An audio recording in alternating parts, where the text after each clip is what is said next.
Good afternoon, everybody. All right. I'm so excited to present to you today's luncheon keynote speaker. Tim Ryan is the U.S. Chairman and Senior Partner for PWC. And he is someone that has had such incredible success professionally, working at PWC for now nearly 30 years. He started there since graduation. A proud product of Boston, so I think he's a Patriots fan, if I'm guessing. But what's also unique about Tim Ryan is his unwavering commitment to diversity and inclusion. You see, when he became the senior partner and U.S. Chairman in 2016, it didn't take long for him to recognize that there was a need to discuss diversity and inclusion at the CEO level. And so, understanding that leadership starts at the top, Tim Ryan took diversity and inclusion at the helm and addressed this within the employees at PwC, but didn't stop there and started having discussions with other CEOs. And in partnership with leaders like Ron Parker, the CEO of ELC, and many other CEOs who were also committed to diversity and inclusion, under his leadership as the steering committee chair, they launched what is now known today as the CEO Action for Diversity and Inclusion. It's the largest CEO-driven initiative to advance diversity and inclusion ever. This has been what started as a few CEOs and a steering committee of, I think, maybe 6 to 8, now has well over 300 CEOs that have signed on to this initiative, and it was only launched last June and continues to grow. Tim is someone who knows what to do, he does what he knows, and he knows the importance that diversity and inclusion is not just a checkbox, it is a business imperative, and it starts at the CEO level. I do want to take a point of personal privilege to also personally thank Tim Ryan, because Tim Ryan was in Davos where I was last week. It was my first time in Davos for the World Economic Forum. And anyone that's ever been to Davos before will tell you that when you're on your first day, you are absolutely lost, you're confused, you don't know where to go, and then on top of that, they had a big snowstorm, and that just complicated even further. I know how busy Tim Ryan is, as most CEOs are when they're in Davos, and yet he still took the time to not only help navigate me through Davos, but make sure that I was welcomed at PwC, and making sure that I was involved in a lot of initiatives. And I can't tell you how much I appreciate Tim Ryan's commitment, knowing how busy his schedule is. But that's the kind of person Tim Ryan is. He's a family man, father of 6, and someone who has shown that his heart is in the right place. So I want everyone to give a big, warm Asian American Business Roundtable welcome to the U.S. Chairman and Senior Partner of PWC. A big welcome to Tim Ryan.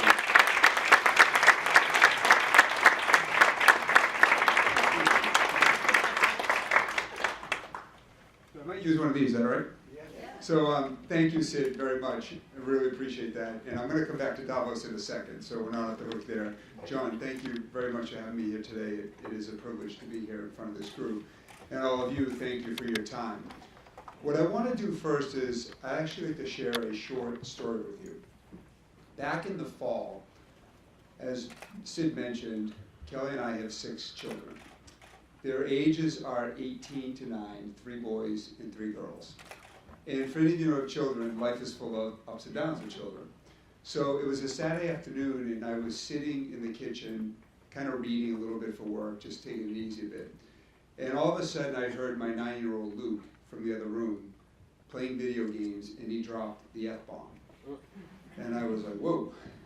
And I ran into the room as fast as I could, and I said, Luke, what did you just say? And he said, Dad, I hear you say that on your work calls all the time. So I just kind of quietly turned around and I went back to the kitchen. 2 days later, I was in Germany, Frankfurt, in a business meeting.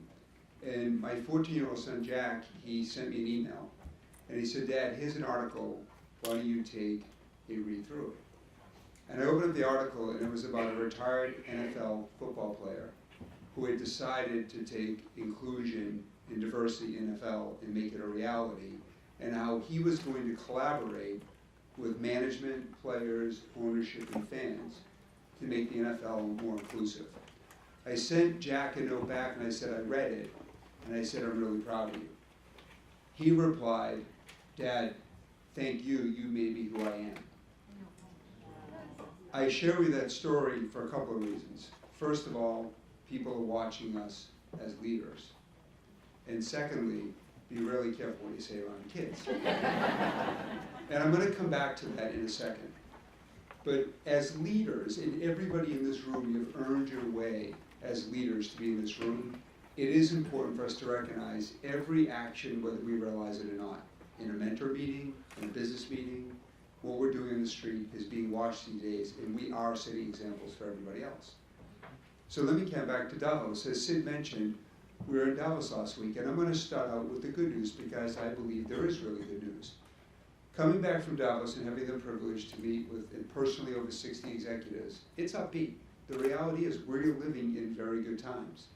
As I've talked to many companies, they're very bullish on growth, and growth is very important to advancement for all people, including minorities, and I'll come back to that. As we talk with CEOs, they're planning on growing their level of confidence and growing their business is higher than it's ever been. In fact, the U.S. is leading the way. The confidence level that U.S. CEOs have in their business growing over the next 12 months is higher than it's ever been.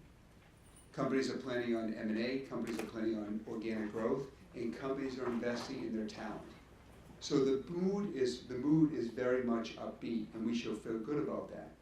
Now, that being said, there's still too much talk about just what are we going to do around inclusivity and what are we going to do around workplace. Now, it's only my second year, so I'm only 1 year ahead of you, Sid, and I was definitely lost last year, a little bit better this year. But the reality is we're talking an awful lot. And one of the things that really struck me on the plane ride home is we do have the opportunity to make more progress. And that is where the CEO Action for Diversity and Inclusion comes in. And just to build off of what Sid said, I had the privilege of being elected senior partner at PWC effective July 1, 2016. And to be clear, at PWC, there's 3,500 partners, and it's one partner, one vote. So it is a true democracy. After having been elected, my first week as senior partner, we woke up that Friday morning to the shootings in Dallas. So 5 days into the job, I was faced with, many CEOs faced with, what do you do? And for those of you who remember, that was a very raw and emotional time in our country, and that was a very scary and lonely moment for many of us. I did what most executives did. It wasn't very brave, it wasn't very bold. I sent our 55,000 employees a note. And I simply said, I know it's hurtful, I know many of you are hurting, we don't quite know what to do, but I'm here for you and we're here for you. What happened after we sent that note out was we got over 1,000 replies from our employees. And while every reply was different and unique, there was an overwhelming theme that was summed up by one of those emails. And that one email said, when I came to work Friday morning, the silence was deafening. And what really hit me when I read that email was, here we are, we're PWC. The outside world has rated us as a leader in diversity and inclusion for years. We thought of ourselves as pretty good. Yet here we are, our people, the ones we're charged with looking out, advancing, caring for, respecting, and helping them grow, told us they came to work and the silence was deafening. And for me, that was a transformative moment, because what I realized was that despite over a decade of investment in programs, in mentorship, in technology around unconscious bias training, we had missed the foundation. And the foundation was, if we weren't spending time taking time to understand how we felt about one another, how we really felt about sensitive issues, not to prove who was right or wrong, but to understand and respect, we would never get to the place that we wanted to be. So 17 days later, we had our first ever day-long discussion on race at PWC. Now, to be clear, again, very emotional time for a new CEO.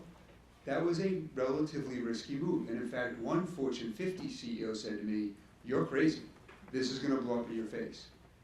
But we had it on July 21st, 2016, and we asked all 55,000 people in rooms like this, sitting at each other at a client site in groups of 3 or 4, we asked them to talk about how they felt as a woman, as a black person, as an Asian American, as a Latino, how you felt and what was on your mind. As you can imagine, the feedback was overwhelming. One person said it to me best: "We shed more tears at PWC on July 21st, 2016 than we had in the 160 years we've been in business in the United States." We learned about one another. Now, if I'm perfectly truthful, I breathed a sigh of relief. It didn't blow up. We learned something about each other. I thought I could at least take a break. And I was meeting with a group of our black professionals here in New York, and they said, "Tim, that was really good. A, we assume we're going to continue to do that because it was good once, but we need to embed it in the culture.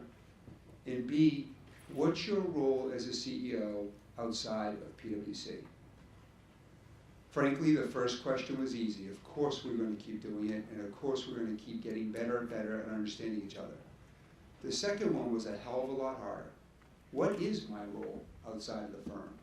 What were the expectations of my partners who voted me in, and our 55,000 people who look up to us to lead? I did not know the answer. That's when I was fortunate enough to meet Ron Parker, who's the president of the Executive Leadership Council, and I was also fortunate enough to meet David Taylor, the president of Procter & Gamble. And ourselves and a couple other individuals kicked around, what is our role? And what we realized after going down a series of brainstorming sessions over months is something that's pretty basic. CEOs are a truly unique breed. They can get stuff done. CEOs can manage through financial crises. They can do transformative acquisitions. They can implement technology. They can deal with global business problems. When they put their mind to something, they can get it done, and they typically get it done in 12-month cycles, called a budget, in a year, and investor expectations.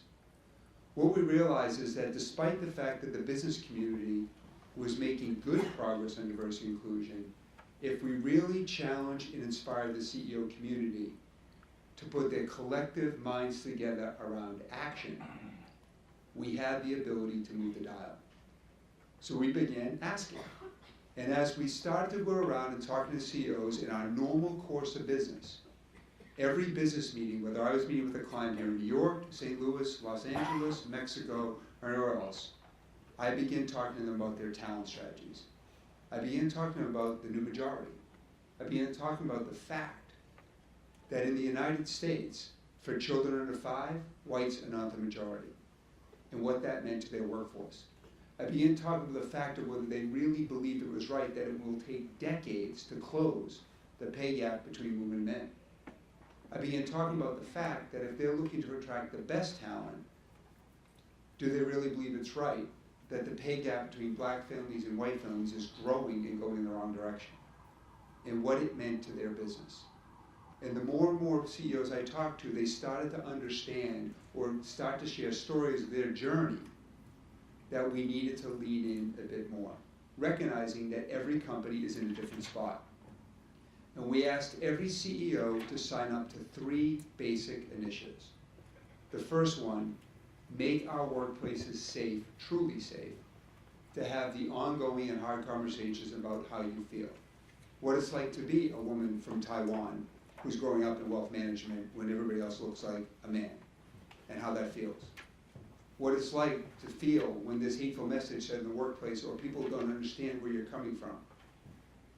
And we ask CEOs to make that a commitment, to have that discussion on an ongoing basis.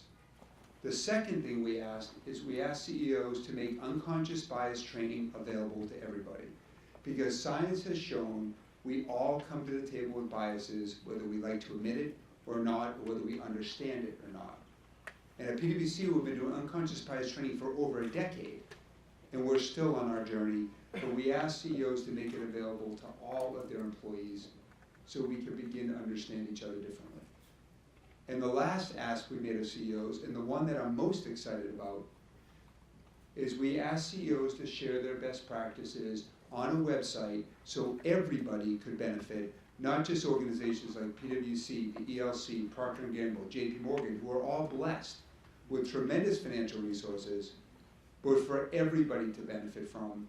And so we have transparency not just for leadership, but for all of you as employees in these organizations so you can learn from them as well. And the idea was that as a CEO, inclusion is not a competitive issue, it's a societal opportunity for all of us to make a difference. And we landed on those three commitments. The experts told us that if we got 40 CEOs to sign up for this, it would be a success. To be truthful, in January and February, we were begging companies to join us. As we got into the spring of 2017, and as we got ready to launch this publicly, we all of a sudden saw a massive increase in CEOs willing to step up. We launched the initiative on June 12th of 2017 with about 150 CEOs. Today we're at over 370, and there's about 10 to 15 coming in every week. The pipeline has over 95 companies that we're going through the onboarding process. What I'm most proud about is the website today has over 450 best practices on the website. So you can go to the website, and it's ceoaction.com. You can go to the website, and you can see what people do around men, involving men in leadership. You can see what Delta does around inclusion groups. You can see what KeyBank does around recruiting. You can actually take PwC's digital unconscious bias training and use it for your employees because we put it out on the site. And the whole idea is if we share our resources, we can get inclusion done a lot faster than the decades pace that we've been on today. Now, as the CEO action has continued, in November we had 70 CEOs here in New York behind a closed door session as CEOs to talk about what we can do better, action, and move the dial. 2 weeks ago here in New York, we had almost 260 CHROs and CDOs to get together to talk about what we can do at a more granular level to share best practice to make the organization more inclusive. We've brought unconscious bias training to 9 campuses and over 3,000 students with gamification and digital unconscious bias training, and we're cutting across the country. And we're working with universities to embed inclusion in the curriculum because future leaders need to understand that inclusivity is a key leadership aspect. So we're on the move, and the whole idea of this group is to take action. The viewpoint is that if we put our minds together, we can make inclusivity more of a reality. And here's some of the things that are coming next. As we think about it, many of you have heard a saying that the talent is not out there. One of my pet peeves is that's BS. The reality is there are plenty of qualified women, there are plenty of qualified African Americans, there are plenty of qualified Asian Americans, and one of the things we need to do as we continue to inspire CEOs is to make sure we bust the pipeline myth. The reality is the talent is out there. And one of the things we're working on as a leadership group is to try to give CEOs the courage that they can move the dial at boards, at executive management teams, a lot faster than we've been doing, and to bust the pipeline myth. The second thing that we're focused on is inspiring people and giving them the tools to upskill our workforce because, as many of you were talking earlier, raising our collective technology IQ is something every CEO is focused on. Over in Davos, I heard over and over again how CEOs can't get enough talent around technology. And making sure we raise the technology IQ for everybody and create a level playing field that will help companies succeed going forward. And how do we bridge inclusivity around technology upskilling? And we'll be focusing significantly on that as well. And the whole idea of this group is to inspire and pull each other along. And we've made great progress in the first 12 months, but I'm more excited about what the next 12 will bring after that. My goal and our goal is to have over 1,000 companies join within the next 12 months, to have over 1,000 best practices, and we will also have over 100 institutions and leading institutions join as well as we look to affect curriculum as well. Let me share with you how some of that's translating at PWC. One of the things that we did at PWC is we often talk about what we call the carrot and the stick. We want to inspire people, not tell people what to do. As we thought about unconscious bias training for all of our employees, what we did is we said, if you want to be a leader, and earlier there was a question asked about what does it take to be a leader? What we said is leaders need to understand unconscious bias training, so as we promote people, a criteria for promotion is to take our unconscious bias training. Because we did that as an inspirational move, we have over 90% of our 55,000 people have taken it as they look to grow as leaders, as they look to become more inclusive and further their own careers. Something I'd ask all of you to consider, which is not make it a requirement, but actually use it as part of leadership development. Another thing we've done at PwC is we have worked with our clients, like JP Morgan, to work on succession planning of getting minorities, women and minorities, in leadership roles, to make sure that we can set an example of we can get the right people, talented people in the roles. And working with partners and suppliers and clients, we've been able to make significant progress over a much faster period when we take something we all care about around inclusivity to advance somebody's career. We've made so much progress today that almost 50% of our largest clients are served by women and minorities, a statistic that just 5 years ago was almost zero, by working with our clients to make that happen.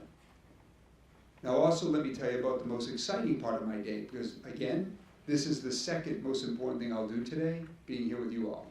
Tonight at my board meeting, which we have a board similar to most of your organizations, our entire topic tonight at our board meeting is how we take steps at PwC to even make bigger, bolder changes around making our partnership ranks even more diverse. And we will spend 3.5 hours tonight with our board going through some fairly bold changes that we're thinking about making in our partnership ranges, all to take action. And this is where I want to come back to leadership and my opening story. Folks, you have a number of choices. I would ask, as you think about your employment, think about, are you part of an organization that is taking action? Are you part of an organization that does lip service or is serious about taking action? The reality is we will become more inclusive, not by one bold action, but a series of brave little steps. Ask, what is your organization doing around advancement? What is your organization doing around upskilling? What is your organization doing around unconscious bias training? What is your organization doing around giving you exposure to events like this? If they are, great. If not, ask yourself if you're in the right organization. Because the reality is, if you don't see a leadership commitment to action around building your own personal brand, your awareness, your ability to develop, you need to ask yourself whether you're in the right place. But then also realize, no different than that young black professional asked me at PwC, what is your role as a leader? Not just as a beneficiary of some of these actions that are being taken, but as a leader. And every one of you will go back and you will touch people this afternoon, this evening, and tomorrow. And they're going to ask you what you did over the last 2 days. They ask you what you learned. And are you going to be the type of leader that leads by example and leads with the positive and the inspirational and the mentoring, the development? Or are you going to be the type of leader who says, here are all the problems and we'll let somebody else solve them? And that's where I come back to my sons, Luke and Jack. Recognize that as a leader, everybody is watching you, whether we realize it or not. And your ability to make a huge influence and move us further along that curve is more significant than we often give ourselves credit. So with that, I really appreciate being here today. I'm happy to answer questions, and thank you.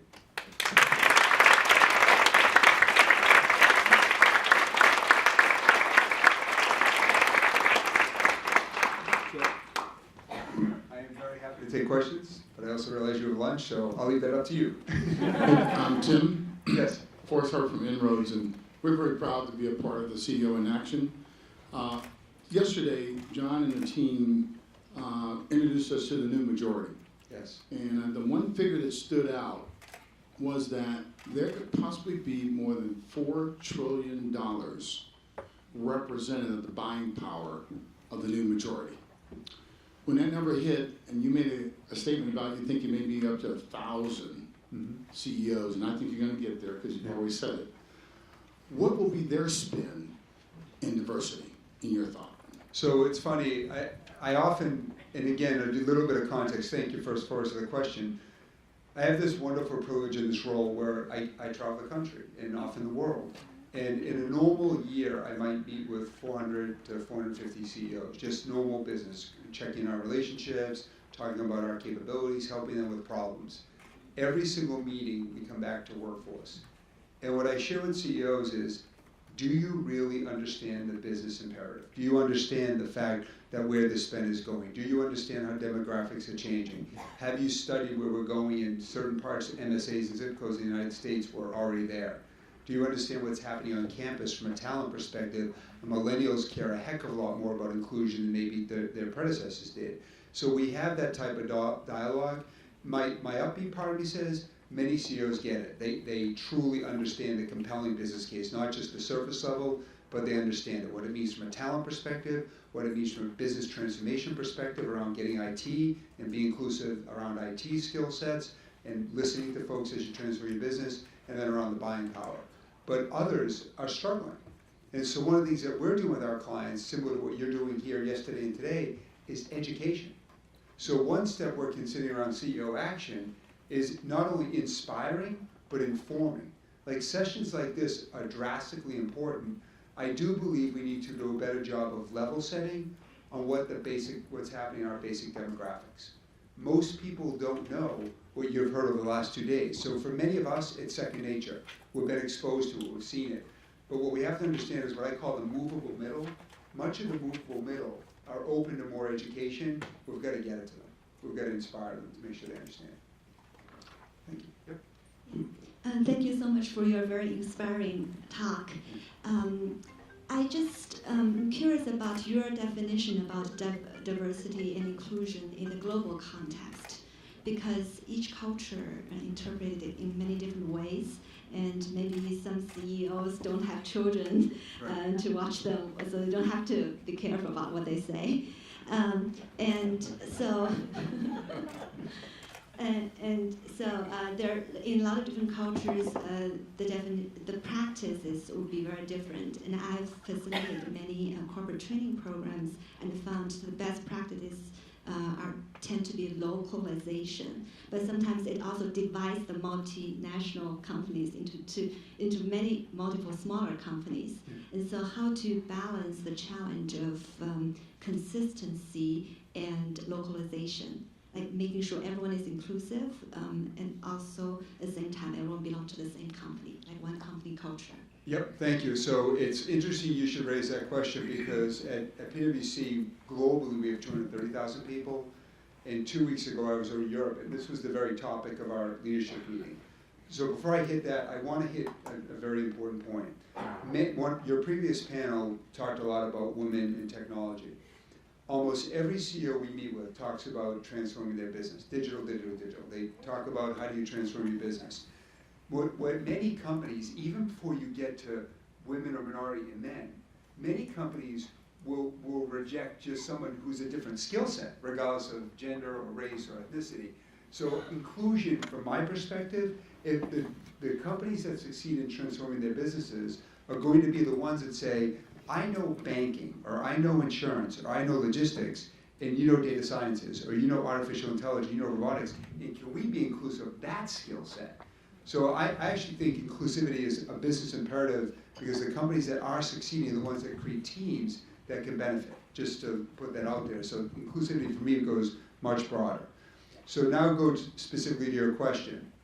What's interesting in the world that we're living in today is as we deal with more and more protectionism, which unfortunately I think that's what we're going to see across the globe, more and more protectionism. And by the way, I believe you were going to see that irrespective of the past presidential election. The world is scarce, financial and natural resources, so there's going to be this continued need to look after your own, whether it's a country or a city, and you're going to see that. It's going to put more and more pressure on global corporations who have one global message, but it is very local. There's a term we use at PWC called multinodal. So while you have the benefits of a global brand and global scale, all business will be local. From our perspective, you need a set of values that transcends across the globe. Respect, care, working together. Critical values that transcend culturally, very important. But then you do need to tailor the message. So for example, in the US, it is a huge area of focus for us around not only women, not only sexual orientation, but race and ethnicity, a big area of focus. In other parts of the world, we're so far behind just on women, that's more of a translation where we're focusing on. So I do believe you need to tailor it to the local culture, but it's got to tie back to your values. And that's what we're doing at PWC. So if you were in PWC Japan or PWC China or PWC Germany, you would see a very tailored message, but it will be targeted to those core values that we stand for globally. And I think that's how we see the best practice forming.